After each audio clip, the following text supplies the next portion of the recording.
Hello guys, welcome to Upasthapana YouTube channel. This is Muralidhar Jadi.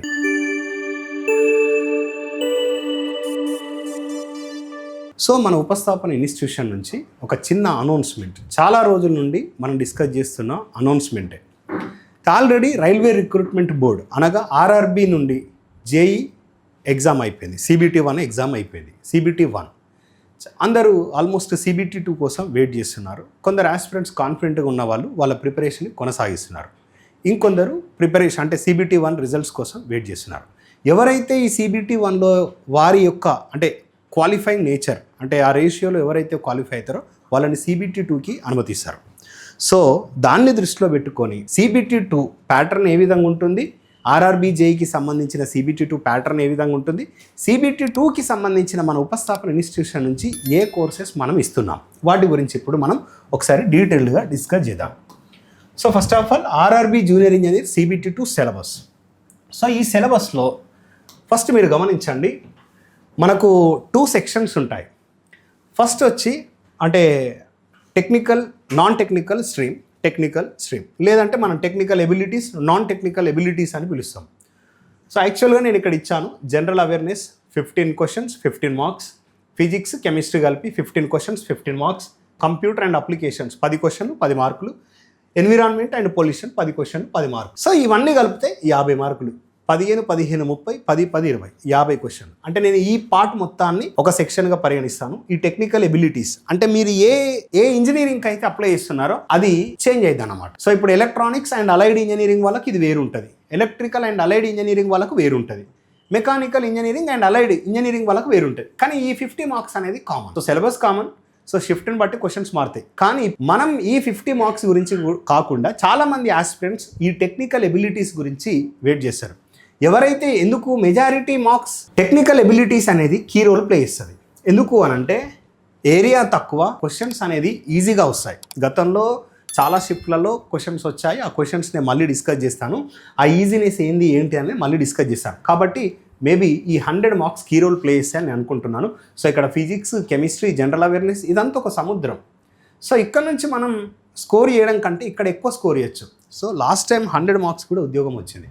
Same scenario ఇప్పుడు జరుగుద్దని నేను అనుకోను, but ఎక్కువ scoring అనేది మనం ఈ టెక్నికల్ ఎబిలిటీస్ నుండి చేయొచ్చు when compare to this one. కాబట్టి ఒకసారి మనం టెక్నికల్ ఎబిలిటీస్ సిలబస్ చూద్దాం. సో మన ఉపస్థాపన ఇన్స్టిట్యూషన్ నుంచి ఆస్పిరెంట్స్కి ఉపయోగపడే విధంగా కాంపిటేటివ్ ఎగ్జామ్స్ ఏ విధంగా అడుగుతున్నారు ఆ స్టైల్లో మనం క్లాసెస్ అనేటిది రెడీ చేయడం జరిగింది. మరొక్కసారి మనం electrical and allied engineering syllabus గురించి డిస్కస్ చేద్దాం. ఎలక్ట్రికల్ అండ్ అలైడ్ ఇంజనీరింగ్ నుండి మనం కోర్స్ ఇస్తున్నాం. అంటే మరి అందులో ఉన్న సిలబస్ ఏంది? Electrical circuits. సో చాలామంది ఆస్పిరెంట్స్ సర్క్యూట్స్ అంటే only DC circuits, AC circuits అనుకుంటారు. నేను సబ్ టాపిక్స్ ఇచ్చాను, DC సర్క్యూట్స్, AC సర్క్యూట్స్. కానీ AC సర్క్యూట్స్లో ఈ టాపిక్ చాలామంది ఎస్కేప్ చేస్తారు. సో ఇది చాలా ఇంపార్టెంట్. పాలీఫేజ్ సర్క్యూట్స్ చిన్న టాపిక్, ఎక్కువ క్వశ్చన్స్ వస్తాయి. 3 questions, 2 to 3 questions. A area తీసుకున్నా కూడా 100 మార్క్స్లో టెక్నికల్లో పాలీఫేజ్ సర్క్యూట్స్ నుండి 2 to 3 క్వశ్చన్స్. జస్ట్ 2 పేపర్లు కనుక మనం పర్ఫెక్ట్ అయితే ఇది ఇక్కడ నుంచి మనం 2 to 3 మార్క్స్ మనం స్కోర్ చేయొచ్చు. సో DC సర్క్యూట్స్, AC సర్క్యూట్స్తో పాటు పాలీఫేజ్ సర్క్యూట్స్ వస్తుంది, ఎలక్ట్రోమాగ్నెటిజం అండ్ ఎలక్ట్రోమాగ్నెటిక్ ఇండక్షన్. దీంతో పాటు మ్యాగ్నెటిక్ సర్క్యూట్స్ కూడా నేను అడిషనల్గా తీసుకుంటున్నాను దీంతో పాటు. సో నెక్స్ట్ ఏంటిది? ఎలక్ట్రోస్టాటిక్స్. ఇవన్నీ కలిస్తే మనం ఏమంటున్నాం ఎలక్ట్రికల్ సర్క్యూట్స్. నేను ఇక్కడ బ్యాటరీస్ తీసుకోవడం లేదు, బ్యాటరీస్ నేను సపరేట్గా తీసుకుంటా.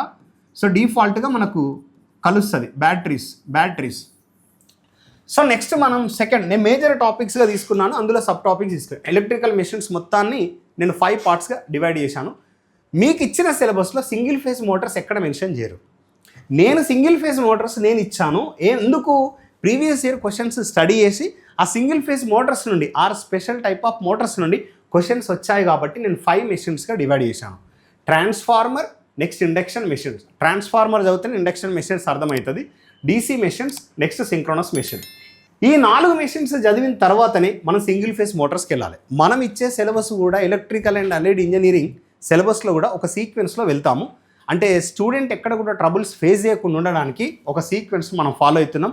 మనం ఇచ్చే సెషన్స్ కూడా స్టూడెంట్కి అర్థమయ్యే స్టైల్లోనే మనం ఇస్తాము. ఆ సీక్వెన్స్ అనేది ఇంపార్టెంట్. మీరు డైరెక్ట్ ఎలక్ట్రికల్ మెషిన్స్కి వెళ్తే కనుక సబ్జెక్ట్ అర్థం కాదు. నెక్స్ట్ వన్ పవర్ సిస్టమ్ని మనం 4 to 5 టాపిక్స్గా డివైడ్ చేయవచ్చు. పవర్ సిస్టమ్స్ పవర్ సిస్టంలో చిన్న టాపిక్ జనరేటింగ్ స్టేషన్స్. మీకు economics of power generation mention చేయరండి, నేను సపరేట్గా డివైడ్ చేసి ఇస్తున్నాను. జస్ట్ జనరేటింగ్ స్టేషన్స్ అనే సబ్జెక్ట్లో ఇస్తారు. దాన్ని ఎందుకు డివైడ్ చేస్తున్నా అంటే ఇక్కడ 2 మార్క్స్ వస్తాయి కానీ సిలబస్లో ఇవ్వలేదు. జస్ట్ మీకు క్లారిటీ కోసం నేను ఇచ్చాను. స్టూడెంట్స్ సిలబస్లో ఏది ఉందో అదే చదువుతారు, అలా కాదు. ప్రీవియస్ ఇయర్ క్వశ్చన్స్ని స్టడీ చేసి టాపిక్స్ సెగ్రిగేట్ చేసుకుంటే then you will get more idea on the subject. Next transmission distribution, చాలా లెంతీ సబ్జెక్ట్, కొంచెం ఫోకస్డ్గా సెలెక్టెడ్ ఏరియా చదువుకోవచ్చు, టైం ఉంటే మొత్తం కవర్ చేయవచ్చు. స్విచ్ గేర్ ప్రొటెక్షన్ చాలా టఫ్ సబ్జెక్ట్. డిప్లొమా ఆస్పిరెంట్స్కి, ఇంజనీరింగ్ ఆస్పిరెంట్స్కి స్విచ్ గేర్ ప్రొటెక్షన్ని కూడా ఏ విధంగా చదవాలి, ఎలాంటి టెక్నిక్స్ అప్లై చేస్తే మనం ప్రీవియస్ ఇయర్ క్వశ్చన్స్ని చేయగలుగుతాం. సో ప్రీవియస్ ఇయర్ క్వశ్చన్స్ని బేస్ చేసుకొని మన ప్రిపరేషన్ కనుక చేస్తే ఖచ్చితంగా మీరు సెలెక్షన్ క్లియర్ చేస్తారు. ప్రతి టాపిక్ అనాలిసిస్ అలాగే చేయాలి. Next utilization of electrical energy, UW అని పిలుస్తాం. మనం ఇక్కడ ఈ టాపిక్ని మనం 3 పార్ట్స్గా డివైడ్ చేయవచ్చు. మైనర్ టాపిక్స్ యూడబ్ల్యూలో ఒకటేమో ఇల్యూమినేషన్ అండ్ ల్యాంప్స్. కేర్ఫుల్గా చూడండి, ఇల్యూమినేషనే చదవకండి, అండ్ ల్యాంప్స్ కూడా చూడాలి. అంటే వేరియస్ టైప్స్ ఆఫ్ ల్యాంప్స్ కూడా మనకి ఇంపార్టెంట్. ఓన్లీ ఇల్యూమినేషన్ చదివారనుకోండి 2 మార్క్స్ వస్తాయి, ల్యాంప్స్ చదివారనుకోండి ఇంకో మార్క్ వస్తుంది. సో నెక్స్ట్ మనకు ట్రాక్షన్ చాలా ఇంపార్టెంట్. ట్రాక్షన్ సిస్టమ్ నుండి 2 మార్క్స్ వస్తాయి, కంపల్సరీ 2 మార్క్స్ వస్తాయి. యూడబ్ల్యూలో ఇంకొక టాపిక్ హీటింగ్ అండ్ వెల్డింగ్ నేను కల్పిస్తున్నాను. యాక్చువల్గా మీకు హీటింగ్ వెల్డింగ్ సపరేట్గా ఇవ్వచ్చు. సో యాక్చువల్గా డిప్లొమా బుక్స్లో కానీ ఇంజనీరింగ్ బుక్స్లో సపరేట్గా ఇస్తారు, నేను కల్పిస్తున్నాను. ఎందుకంటే చిన్న topics heating and welding. So ఇది కూడా సీక్వెన్స్ అండి. ఇల్యూమినేషన్ అండ్ ల్యాంప్స్ చదివిన తర్వాత ట్రాక్షన్ సిస్టమ్కి వెళ్ళండి, ట్రాక్షన్ సిస్టమ్కి వెళ్ళిన తర్వాత హీటింగ్ అండ్ వెల్డింగ్కి వెళ్ళండి. సో ఇందులో ఉన్న టాపిక్స్ మీరు సెగ్రిగేట్ చేసుకోండి. ఈ విధంగా సెగ్రిగేట్ చేసుకుంటే మీకు ఐడియా వస్తుంది. నెక్స్ట్ ఇక్కడ బేసిక్ ఎలక్ట్రానిక్స్ ఇంజనీరింగ్, అంటే మనం సింపుల్గా డిప్లొమాలో బీడబ్ల్యూ అని ఉంటుంది. అఫ్ కోర్స్ ఆ బీడబ్ల్యూలో ఇది కూడా కవర్ చేస్తారు, కానీ నేను ఇక్కడ మనకు రైల్వే వాళ్ళు ఇచ్చింది బేసిక్ ఎలక్ట్రానిక్స్ ఇంజనీరింగ్. దాన్ని నేను 3 పార్ట్స్గా డివైడ్ చేశాను. ఎలక్ట్రానిక్ డివైజెస్ సర్క్యూట్స్ అంటే సింపుల్గా ఈడీసీ అని పిలుస్తాం. Like transistor, diode application, rectifier, operation amplifier, FET, BJT, ఇవన్నీ మనం ఇక్కడ చూస్తాం. పవర్ ఎలక్ట్రానిక్స్ మొత్తం ఇవ్వలేదండి, ఓన్లీ ఫండమెంటల్స్ ఆఫ్ పవర్ ఎలక్ట్రానిక్సే ఇచ్చారు. అంటే స్విచెస్ క్లాసిఫికేషన్ కావచ్చు, ఎస్సీఆర్ క్లాసిఫికేషన్ కావచ్చు, థైరిస్టర్ ఫ్యామిలీ డివైజెస్ కావచ్చు, స్పెషల్ డివైజెస్ కావచ్చు.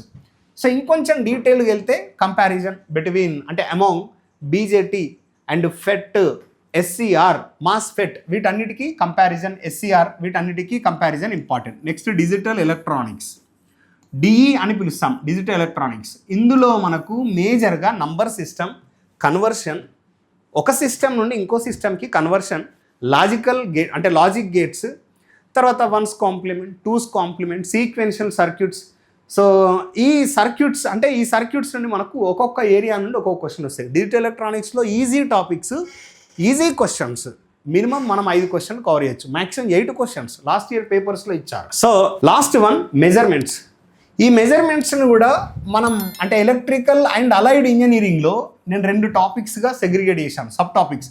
ఎలక్ట్రికల్ మెజర్మెంట్స్, ఒకవేళ మీకు టైం ఉంటే మొత్తం చదవండి, మెజారిటీ పోర్షన్ ఇక్కడ నుండి వస్తుంది. ఎలక్ట్రికల్ మెజర్మెంట్స్ మీకు టైం లేదు అని అంటే దీన్ని వదిలిపెట్టండి.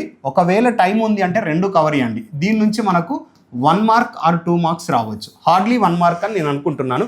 ఒక్కొక్క పేపర్లో మార్క్ కూడా లేదు. Electronics measurements, electrical measurements. So ఈ విధంగా ఆర్ఆర్బి జూనియర్ ఇంజనీర్కి సిలబస్ని క్లీన్గా సెగ్రిగేట్ చేసి ఒక ఆస్పిరెంట్కి ఏ విధంగా అర్థం కావాలో థియరీ, అదేవిధంగా క్వశ్చన్స్ అంటే న్యూమరికల్స్, ప్రీవియస్ ఇయర్ న్యూమరికల్స్ని బేస్ చేసుకొని మనం కోర్స్ని లాంచ్ చేస్తున్నాం.